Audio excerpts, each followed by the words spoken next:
टाटा ने अपनी micro SUV पंच को रिवील कर दिया है और प्राइसेस के अलावा सारी की सारी जानकारी ऑफिशियल कर दी है। इसी ऑफिशियल जानकारी के आधार पर हम टाटा पंच को कंपेयर करने वाले हैं इंडिया की best selling car Maruti Swift से, जो इसी प्राइस सेगमेंट में मिल जाती है। पहले ही मैं आप लोगों को बता दूं कि ये वीडियो थोड़ा करारा होने वाला है, तो शायद मारुति फैन बॉयज को ये पसंद ना आए। तो चलिए आगे बढ़ते हैं और हमेशा की तरह सबसे पहले डायमेंशंस के बारे में बात कर लेते हैं। तो आप देख सकते हो कि पंच की लेंथ है 3827 mm, जो कि 18 mm कम है स्विफ्ट की लेंथ से।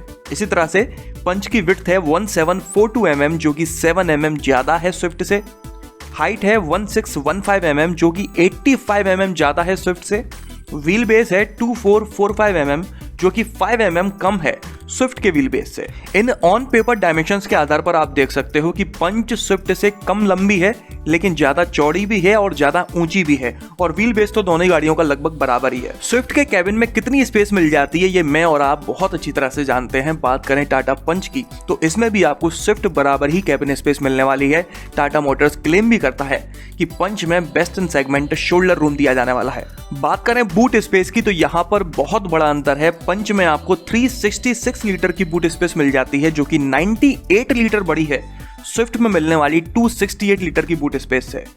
तो आप देख सकते हो कि कैबिन स्पेस तो दोनों ही गाड़ियों की लगभग बराबर है, लेकिन बूट स्पेस में काफी बड़ा अंतर है। आगे बढ़े और टायर्स के बारे में बात करते हैं, तो पंच में आपको 15 और 16 इंच के टायर्स मिल जाते हैं, जबकि स्विफ्ट में 14 और 15 इंच के ही मिल पाते हैं। फ्यूल टैंक कैपेसिटी की बात करें तो दोनों ही गाड़ियों में बराबर मिलती है 37 लीटर की। और रही बात ग्राउंड क्लियरेंस की, तो पंच में 187 की ग्राउंड क्लियरेंस मिलती है, जो कि 24 mm ज्यादा है स्विफ्ट में मिलने वाली 163 mm की ग्राउंड क्लियरेंस है। स्विफ्ट में हैचबैक के हिसाब से भी ग्राउंड क्लियरेंस थोड़ी कम दी गई है 163 mm की, जबकि आमतौर पर 170 mm की देखी जाती है। वहीं पंच एक माइक्रो एसयूवी है, तो उसकी ग्राउंड क्लियरेंस होना ज्यादा बनता भी है।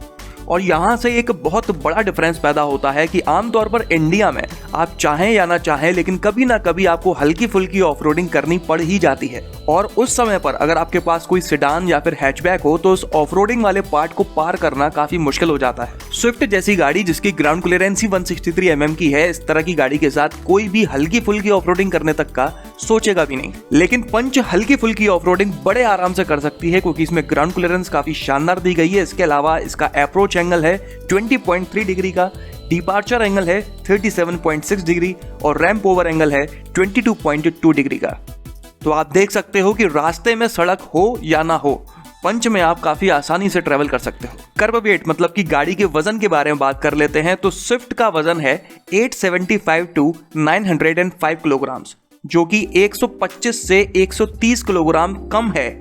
पंच के कर्ब वेट 1000 टू 1035 किलोग्राम है। आज हर कोई जानता है कि स्विफ्ट की बिल्ड क्वालिटी कैसी है और टाटा की किसी भी गाड़ी की बिल्ड क्वालिटी कैसी होती है। इनके बीच में डिफरेंस बताने की मुझे आपको जरूरत नहीं है, बाकी तो कर्ब वेट में भी आप डिफरेंस देख ही सकते हो। चलिए आगे बढ़ते हैं और इंजन के बारे में बात कर लेते हैं। तो पंच में आपको 1.2 litre naturally aspirated 3 cylinder petrol engine मिलने वाला है, जो लगभग 84.82 bhp की पावर जनरेट करता है और 113 Nm का टॉर्क जनरेट करता है। इसमें आपको मैनुअल ट्रांसमिशन के साथ साथ AMT ऑटोमेटिक भी मिला करेगा। अगर इस इंजन को हम कंपेयर करते हैं स्विफ्ट में मिलने वाले 1.2 लीटर 4 सिलेंडर पेट्रोल इंजन से, तो ये 3.68 bhp कम पावर जनरेट कर पाता है, लेकिन टॉर्क बराबर ही जनरेट करता है। और स्विफ्ट में भी आपको मैनुअल के साथ साथ AMT ऑटोमेटिक दिया हुआ है। पावर का कोई मेजर डिफरेंस नहीं है, लेकिन स्विफ्ट में आपको 4 सिलेंडर पेट्रोल इंजन मिलता है, जिसकी वजह से स्विफ्ट ज्यादा बेहतर रिफाइंड और साइलेंट परफॉर्मेंस दे सकती है कंपैरेटिवली पंच के। रही बात माइलेज की, तो अभी तक टाटा मोटर्स ने ऑफिशियली नहीं बताया है कि इसमें कितना माइलेज क्लेम किया जाएगा, लेकिन अगर हम अंदाजा लगाएं तो इसमें लगभग 20 टू 21 kmpl के आसपास माइलेज क्लेम किया जाना चाहिए, जो कि लगभग स्विफ्ट में क्लेम किए जाने वाले माइलेज से 2 से 3 kmpl कम हो सकता है। चलिए आगे बढ़ते हैं और सेफ्टी फीचर्स के बारे में बात कर लेते हैं। तो स्विफ्ट में आपको स्टैंडर्ड सेफ्टी के नाम पर ABS, dual airbags, EBD, brake assist, seat belt reminder और seat belt pretensioner with load limiter जैसे फीचर्स स्टैंडर्ड मिल जाते हैं हर किसी वेरिएंट में। इसके अलावा अगर आप स्विफ्ट का ऑटोमेटिक ट्रांसमिशन खरीदते हैं, तो आपको इन स्टैंडर्ड सेफ्टी फीचर्स के अलावा इलेक्ट्रॉनिक स्टेबिलिटी प्रोग्राम और हिल होल्ड असिस्ट जैसे सेफ्टी फीचर्स भी मिल जाते हैं। वहीं दूसरी तरफ हम बात करें पंच के बारे में, तो इसमें आपको ABS, dual airbags, EBD, corner stability control, brake sway control जो कि इंडस्ट्री फर्स्ट है, ISOFIX child seat anchor, seat belt reminder, seat belt pretensioner with load limiter जैसे सेफ्टी फीचर्स स्टैंडर्ड मिल जाते हैं हर किसी वेरिएंट में। और अगर आप इस गाड़ी का सेकंड टॉप या फिर टॉप वेरिएंट ऑटोमेटिक ट्रांसमिशन में खरीदते हैं तो आपको इन सभी स्टैंडर्ड सेफ्टी फीचर्स के अलावा ट्रैक्शन प्रो जैसा फीचर भी मिल जाता है। तो आप देख सकते हो कि स्टैंडर्ड सेफ्टी तो पंच में ज़्यादा मिल जाती है, लेकिन अगर हम बात करें मैक्सिमम सेफ्टी की तो वो स्विफ्ट ऑटोमेटिक में ज़्यादा दी गई है।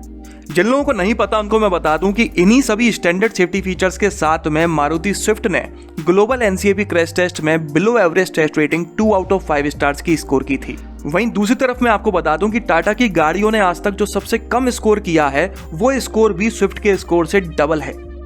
मेरा मतलब है कि टाटा की गाड़ियों में टियागो और टिगोर ये दो ऐसी गाड़ियां हैं जिन्होंने अभी तक सबसे कम स्कोर करा है 4 आउट ऑफ 5 स्टार्स का। वो सबसे कम स्कोर भी स्विफ्ट के 2 आउट ऑफ 5 स्टार से डबल है।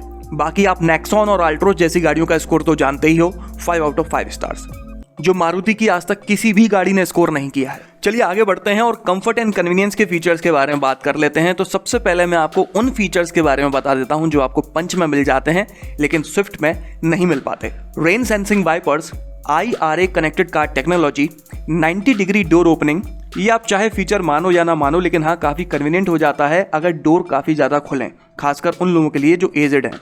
पंच में आपको फुल डिजिटल इंस्ट्रूमेंट क्लस्टर मिलता है 7 इंच के TFT डिस्प्ले के साथ में, जबकि स्विफ्ट में आपको सेमी डिजिटल कहूँ या फिर एनालॉग स्पीडोमीटर ही मिल पाता है।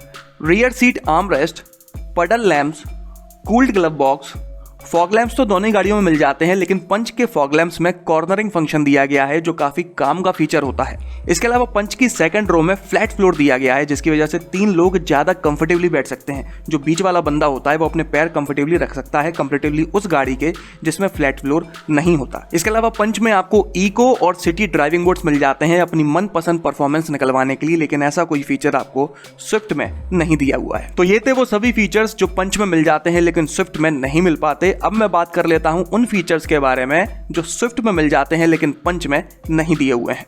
60:40 स्प्लिट रियर सीट्स, ये आपको पंच में नहीं मिल पाती है। इसके अलावा स्विफ्ट में आपको जो ड्राइवर विंडो है उसको आप ऑटो अप और ऑटो डाउन कर सकते हो, लेकिन पंच में सिर्फ ऑटो डाउन दिया हुआ है, ऑटो अप का फीचर नहीं है। बस इन 2 फीचर्स के अलावा ऐसा कोई भी फीचर नहीं है जो स्विफ्ट में मिल जाता हो लेकिन पंच में नहीं मिल पाता हो। तो आप देख सकते हैं कि कंफर्ट एंड कन्वीनियंस के फीचर्स के मामले में कितना मेजर डिफरेंस है इन दोनों गाड़ियों में। और अब आखिर में बात कर लेते हैं प्राइसेस के बारे में। तो जैसा कि मैंने आप लोगों को शुरुआत में बताया था कि पंच को अभी तक लॉन्च नहीं किया गया है, इसलिए हमें इसके ऑफिशियल प्राइसेस नहीं पता, लेकिन अगर हम अंदाजा लगाएं तो पंच के प्राइसेस लगभग 5 से 7.25 लाख रुपए तक हो सकते हैं। अगर इतने ही या इससे थोड़े बहुत ऊपर नीचे प्राइसेस में पंच को लॉन्च किया जाता है तो ये गाड़ी स्विफ्ट से लगभग 80,000 से 1.25 लाख रुपए तक सस्ती होगी। तो आप देख सकते हो कि पंच में कैबिन स्पेस लगभग बराबर ही मिल जाती है, बूट स्पेस काफी ज्यादा मिल जाती है, ये गाड़ी ऑफ रोडिंग भी कर सकती है, स्ट्रॉन्ग बिल्ड क्वालिटी के साथ में स्टैंडर्ड सेफ्टी फीचर्स भी ज्यादा मिल जाते हैं,